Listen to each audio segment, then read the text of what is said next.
Next topic है LTI system as a frequency selective filter.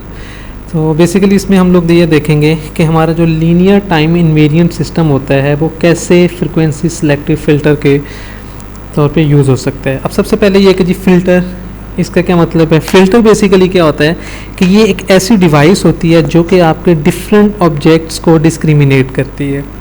For example जैसे air filter होता है, वो एयर को और डस्ट पार्टिकल्स को सेपरेट कर देते हैं। वो एयर को पास होने देगा और जो डस्ट पार्टिकल्स हैं उनको वो क्या कर देगा, रिमूव कर देगा।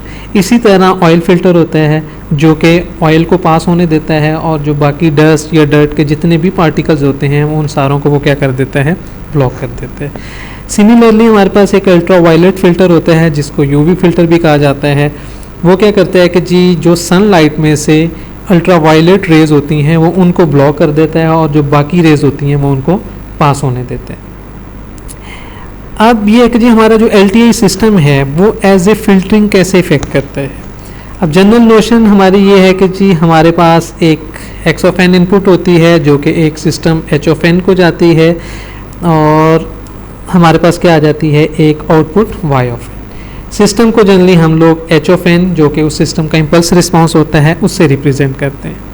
अब मैथमेटिकली हमें पता है कि इस सिस्टम की जो भी आउटपुट होती है वो बेसिकली इनपुट जो कि X ऑफ n है और उस सिस्टम की इम्पल्स रिस्पॉन्स की कन्वोल्यूशन से आती है। ये जो स्टार है ये बेसिकली उसकी कन्वोल्यूशन को रिप्रेजेंट करता है। तो आउटपुट के लिए X ऑफ n कन्वॉल्व करते हैं H ऑफ n के साथ। अब अगर हम लोग इसी चीज़ को फ्रिक्वेंसी डोमेन में शिफ्ट करें तो हमारे पास क्या बन जाती है, y of omega is equal to X of omega into H of omega. हमें पता है, हम लोगों ने फोरियर ट्रांसफॉर्मेशन वगैरह देखी थी, वहाँ पे देखा था कि टाइम डोमेन के अंदर जो कन्वोल्यूशन होती है जब हम लोग उसी को फ्रिक्वेंसी डोमेन में शिफ्ट करते हैं तो वो कन्वोल्यूशन किस में शिफ्ट हो जाती है, मल्टीप्लिकेशन। ओके तो बेसिकली फ्रिक्वेंसी डोमेन के अंदर जो हमारे पास सिस्टम की आउटपुट आती है y ऑफ ओमेगा वो X of omega into H of omega के इक्वल होती है। अब देखा जाए तो ये दोनों जो मल्टीप्लिकेशंस हो रही हैं ये एक दूसरे के ऊपर क्या इफ़ेक्ट करती हैं। एक एग्जांपल अज्यूम करते हैं, सपोज करें हमारे पास जो H ऑफ ओमेगा है उसको हमने रिप्रेजेंट किया हुआ है इस तरीके से। हमारे पास X एक्सिस जो है वो ओमेगा की फॉर्म में है और जो Y एक्सिस है वो क्या है, H ऑफ ओमेगा है। अब अज्यूम करें कि 0 से लेके ओमेगा 1 तक हमारे पास जो H ऑफ ओमेगा है वो 1 है और ओमेगा 1 से लेके अज्यूम ये ओमेगा 2 है, यहाँ तक ये क्या है, ये 0 है। ओके अब इसके बाद हम लोग अज्यूम करते हैं कि जी हमारे पास जो X ऑफ ओमेगा है वो भी क्या है, वो 0 से लेके ओमेगा 2 तक अज्यूम करते हैं कि वो हमारे पास ये पैटर्न आ रहा है जो हमें पैटर्न गिवन है। अब अगर हम इन दोनों को मल्टीप्लाई करें तो हमारे पास क्या होगा, देखें ये जो हमारे पास H ऑफ ओमेगा है ये अगर 1 है, हम क्या करेंगे क्योंकि दोनों आपस में मल्टीप्लाई हो रहे हैं तो हर ओमेगा की वैल्यू के ऊपर दोनों टर्म्स को हम क्या करेंगे, मल्टीप्लाई करेंगे। फॉर एग्जांपल ये यहाँ पे 1 है और ये यहाँ पे क्या है, 2 है। तो जब हम दोनों को मल्टीप्लाई करेंगे 2 क्रॉस 1 तो हमारे पास क्या आ जाएगा, 2 आ जाएगा।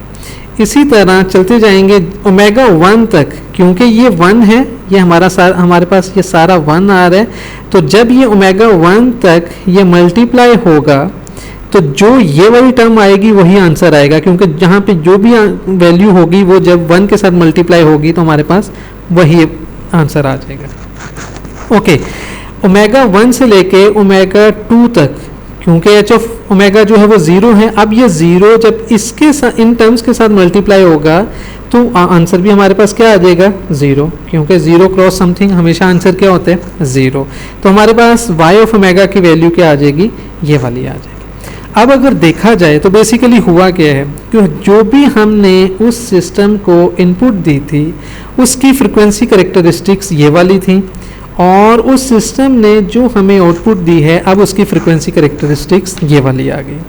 अब देखा जाए तो सिस्टम ने क्या किया है, सिस्टम ने बेसिकली इनपुट की फ्रिक्वेंसी कैरेक्टरिस्टिक्स को चेंज कर दिया जब वो आउटपुट पे गए।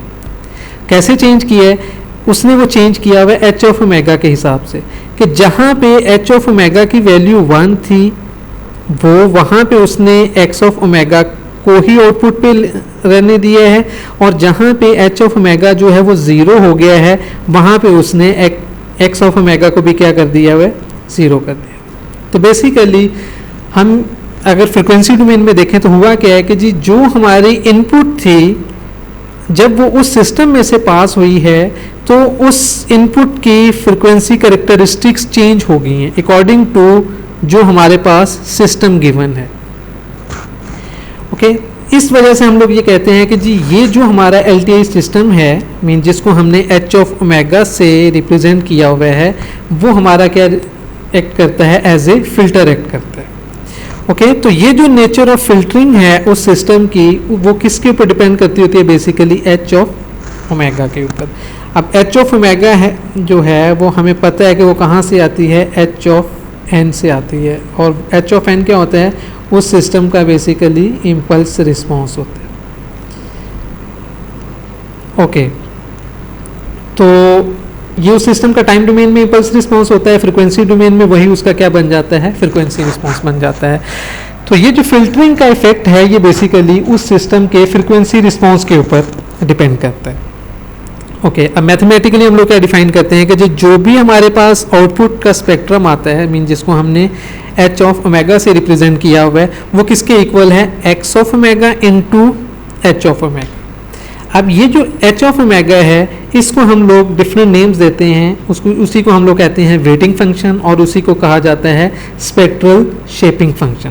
वेटिंग फंक्शन देखें जैसे वेट्स है कि अगर ये ज़ीरो है तो ये एक्स ऑफ ओमेगा के साथ मल्टीप्लाई होके वाई ऑफ ओमेगा को भी ज़ीरो कर देगा, और अगर इसकी वैल्यू हाई है, फॉर एग्जांपल इसकी वैल्यू 1 है, तो ये एक्स ऑफ ओमेगा को भी वहीं से पास होने देगा एग्जैक्टली उसी तरह।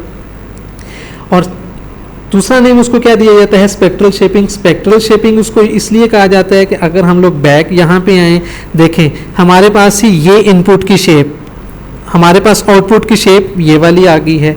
अब देखा जाए तो जो आउटपुट की शेप आई है वो चेंज हो गई है फ्रॉम इनपुट। क्यों चेंज हुई है और किसने चेंज किया, वो बेसिकली किसने चेंज किया है, हमारे पास एच ऑफ ओमेगा ने। तो एच ऑफ ओमेगा एक्चुअली जो है वो स्पेक्ट्रल शेपिंग फंक्शन है, क्योंकि वो स्पेक्ट्रल की शेप को क्या कर देता है, वो चेंज कर देता है। अब इस वजह से हम लोग क्या कहते हैं कि जो हमारा जो भी LTI सिस्टम है, जब भी वो किसी इनपुट के ऊपर इफेक्ट करेगा तो वो एज ए फिल्टर होगा, और इसी नेम की वजह से उसको हम लोग क्या कहते हैं, फ्रिक्वेंसी शेपिंग फिल्टर या frequency selective filter. Frequency shaping के वो फ्रिक्वेंसी डोमेन में इनपुट की शेप को क्या कर देता है, वो चेंज कर देता है। फ्रिक्वेंसी सिलेक्टिव इसलिए कहते हैं कि वो कुछ सिलेक्टिव फ्रिक्वेंसीज के ऊपर किस तरह का इफेक्ट करता है और कुछ फ्रिक्वेंसीज के ऊपर वो डिफरेंट इफेक्ट करता है, क्योंकि ये सिलेक्शन अपनी फ्रिक्वेंसी के क्रॉस कर रहा है, इसीलिए हम लोग इसको क्या नाम दे देते हैं, फ्रिक्वेंसी सिलेक्टिव फिल्टर। तो ये है बेसिकली कि जो भी हमारा LTI सिस्टम है वो एज ए फिल्टर यूज होता है।